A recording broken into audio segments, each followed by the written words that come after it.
বাবাকে বাঁচাতে কিডনি দিয়েছিলেন তিনি। এবার ভোটে হেরে সেই বাবার সঙ্গে তো বটেই, পরিবারের সঙ্গেও সম্পর্ক ছিন্ন করলেন লালু কন্যা রোহিণী আচার্য। বিহার বিধানসভায় গো হারান হেরেছে আরজেডি। মাত্র 25টি আসনেই থেমেছে তারা। এই পরিস্থিতিতেই রাজনীতি ছাড়ার সিদ্ধান্ত রোহিণী আচার্যের। শুধু রাজনীতি নয়, পরিবারের সঙ্গেও সম্পর্কে ইতি টেনেছেন লালু কন্যা। পরিবারের সঙ্গে সম্পর্ক ছিন্ন করার নেপথ্যে রোহিণী দায়ী করেছেন তার স্বামী রামিজ আলম ও ভাই তেজস্বী যাদবের ঘনিষ্ঠ সহযোগী সঞ্জয় যাদবকে। 2024-এর লোকসভায় সারন কেন্দ্র থেকে ভোটে লড়েছিলেন রোহিণী, তবে পরাজিত হয়েছিলেন তিনি। এবার রাজনীতিকেই টাটা করলেন।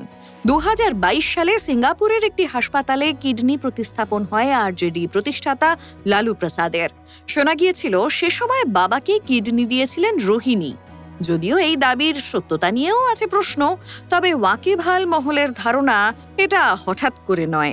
রাজনীতি এবং পরিবারকে হঠাৎই টাটা করছেন না রোহিণী।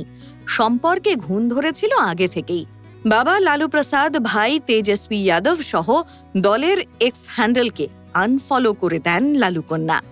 আক্রমণ করেছিলেন পরিবারকেও। নির্বাচনের ফলাফল তো নিমিত্ত মাত্র। ফলো করুন সংবাদ প্রতিদিন ডিজিটাল।